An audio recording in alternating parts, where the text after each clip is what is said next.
ሰላም ሰላም የመሩ ሚዲያ ቤተሰቦች እንኳን ወደ መሩ ሚዲያ ቻናል በሰላም መጡ። ቪዲዮን ሲጀምሩ ላይክ፣ ሼር፣ ሰብስክራይብ ማድረጋችሁን እንዳይረሳ። ሀሳብ አስተያየታችሁን በኮሜንት ሴክሽን ላይ አኑሩልኝ። ዛሬ እንግዲህ ይዤላችሁ የመጣሁት ጋዜጠኛ ሶፎንያስ ጌታቸው በቲክታክ ላይቭ ላይ መምጣቱ አይተናል፣ ታዝበናል። ያለበት ሁኔታ ከበፊቱ በተሻለ ሰውነቱም አነጋገሩም ከበፊቱ በተሻለና የተወሰነ ያገገመ ይመስላል። እሱ ግን ሙሉ ለሙሉ ጤነኛ ነኝ መስራት እችላለሁ ብሎ ለኢቢኤስ ቴሌቪዥን ጥሪውን አቅርበዋል። አስፋው መሸሻ በነበረበት ሁኔታ ላይ ለመምራት ዝግጁ ነኝ፣ ወደ በፊቱ መልሰዋለሁ ኢቢኤስ ቴሌቪዥን እና እንድታስገቡኝ ብሎ ለማክዳ አፈወርቅም ጥሪ አቅርቦላታል። በሙሉ አቅም እገኛለሁ፣ እጅግ በጣም ብዙ ነገር ሰርቻለሁኝ። አሁን ድጋሚም ወደ እንደዛ ለመስራት መጣለው፣ ሞራሌ ተመልሷል። የኢትዮጵያ ሕዝብ ብቻ ግን ይቅር ይበለኝና ወደ በፊቱ ማንነቴ ልመለስ ብሎ ለሕዝቡም ለኢቢኤስ ቴሌቪዥንም እንግዲህ ጥሪ አስተላልፏል። የተወሰነውን አዳምጠነው እንመለስ።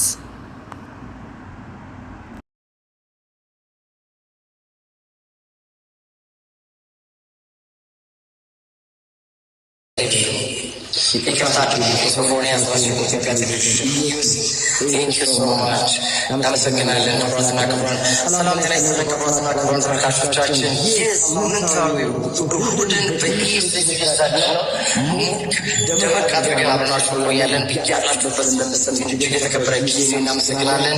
ሉላ ደሱ ከኛ ጋር አብራ ነው ያለችው። ዘና በሉ፣ ፈታ በሉ። እሑድ በኢቢኤስ እኔና ሉላ ከዚህ በኋላ ደመቅ አድርገን እንቀጥላለን። ማክዳ ይህ ቪዲዮ ከደረሰሽ አለሁልሽ። ህዝቡ ብቻ ይቅር ይበለኝ። እሑድ በኢቢኤስ በአንድ እናቆመዋለን። አስፋው ተብሎ ፕሮግራሙ አሁን እኮ ቻናል መጣ አይደለ? ድጋሚ ኢቢኤስ እንዲታይ አድርግልሽ ማክዳ። የኢቢኤስ ማለት ያለበት ስለተለየ አማን ተሳዝ በጣም ያለው ጥሩ ሰው ነው። ራኪብ መኪና ገዝቶ የሰጠ ትልቅ ሰው ነው። አማን ተሳዝ ነው። ራኪብ መስሎሽ ማለት ነው። እና ቤቱ የተከበረ ቤት ነው። ኢቢኤስ ብዙ ሰው ትልቅ ደረጃ ያደረስ ነው። ናፍቆትና የያዛሪ ጫማ የከፈቱት በኢቢኤስ ነው እና በተገኝነት ያላት አባይ ቲቪ ላይ በኢቢኤስ ነው እና ኢቢኤሶች እኔ ብትቀጥሩ ታያዋጣችሁ። አንደኛ ንግግር ስላለው፣ ሁለተኛ ትንሽ ካደረገው መልከኛ ሰውን ትንሽ ጥሩ ነው። ሱስ ማድረግ ያምርብኛል፣ እደንሳለሁ፣ ጌም እወዳለሁ። በጣም ቀላል ስራ ነው። ኢቢኤስ ቴሌቪዥን 6 ዓመት በነገራችን ሁሉም በኢቢኤስ ተወዳድሬ ነበረ ከዳንኤል ተገኝና እኔ ለመጨረሻ ዙር ደርሰን እንደውም ሰውነትህን በማንች ሳራ ትባላለች የሰው ሀብት አስተዳደሯ ኢቢኤስ ማለት ነው። እና ምናምን መሰላችሁ ዳይት ምንድን ነው? ምግብ ከአመጋገብህ አስተካክልና ትንሽ ሰውነት የቦርጫ ስለነበር ማለት ትንሽ ገዛ። ከዛ በኋላ ትንሰላለ ምናምን ላይ ነበረ። ከዛ ያው ዳንኤል ተገኝቶ ሲሆን እሱ ተናረክ አሸነፈ እና ገባ። ግን ደግሞ ኢቢኤስ መግባት በጣም ነው ፈልገው እና ደግሞ ማለት ነው ኢቢኤስ ተሰጠኝ ማለት ነው። ትልቅ ሰው ለኢንተርቪው ፈቃደኛ አብነት በመሆኑ ሚዲያ ላይ ገባ ያውቃል። ማዛ ጋር ሸገር ሰይፋታም ጋር ኢንተርቪው ከሰዎች ኢትዮጵያ ቴሌቪዥን ላይ ያቀረቡት ወንድ ጋዜጠኛ እኮ ነው። ወንድ ማን አቀረቡ? ግን ኢቢኤስ አብነት አጎና ፍሪ ቲቪ ኢንተርቪው ልብስ ጥሩ ሆነ ከአሜሪካ እንደመጣ ይሄ ካበበ ግን ማን አቀረቡ? እኔ ያረጋጋራስ ሰይፋታም እኮ ማለት ነው የኢትዮጵያ እንዳትቀርቡ ምናምን ብሏቸው ሲላቸው ማለት ነው ምን ያሳሙ ከቦርድ ቀጥታ ወደ ሩም ወስዳችሁ ነው የነበሩ ቴሌቪዥን ስለማይታይ ፋይሊንግ ሁላችሁ ስንታችሁ ይስተካከላል። ስንት የተጎዳ ሰው እንዲረዳ ተፋጠቅ ሀቅ ነው። ጉራ አይደለም ወይ ደግሞ ከንቶታል እንዳይመስላችሁ። ስለዚህ ኢትዮጵያ እናት በጣም እንዳለው ስልሳኛ መቷን አክብር ቪዲዮ አለገብታችሁ የመጀመሪያ ጽሁፍ ሆነ። ስለዚህ ብዙ ስራ የሰራው ሰው ግን መጨረሻ እንዲሆን ግን እግዚአብሔር ወሮኛልና አንቺ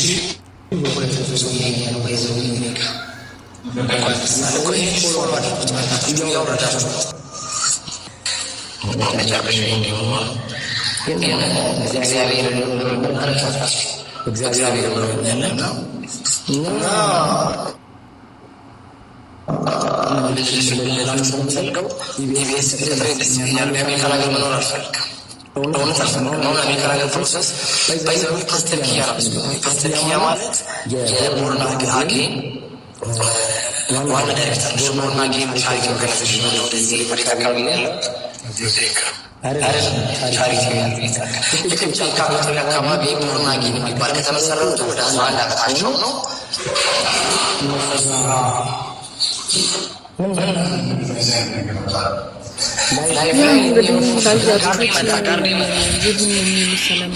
አደረገና በስተመጨረሻም ጋርዱ ነው መሰለኝ መጥቶ ምናልባት ላይቭ መግባት አይፈቀድለትም ይሆናል ከድርጅቱ ፍቃድ ውጪ ይመስለኛል የገባውና ጋርዱ መጥቶ ላይቭን እንዲያቋርጥ አደረገው። እንዳየነው ከሆነ መጀመሪያ ከነበረበት የጤና ሁኔታና የአነጋገር ሁኔታ በተወሰነ የተመለሰ ይመስላል።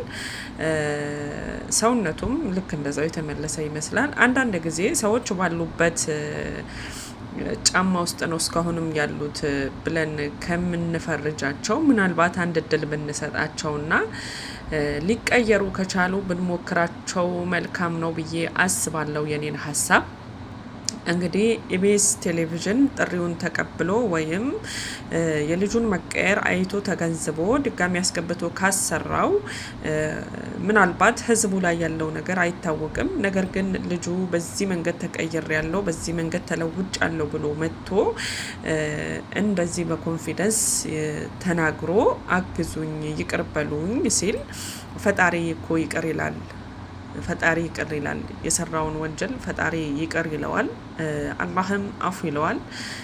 አንድ ሰው ወንጀል እንደሰራ አውቆ መጥቶ ይቅርታ ከጠየቀ ከይቅርታ በላይ ምንም ነገር የለም። ዋናው ግን ከፈጣሪው ጋር መታረቁ ነው።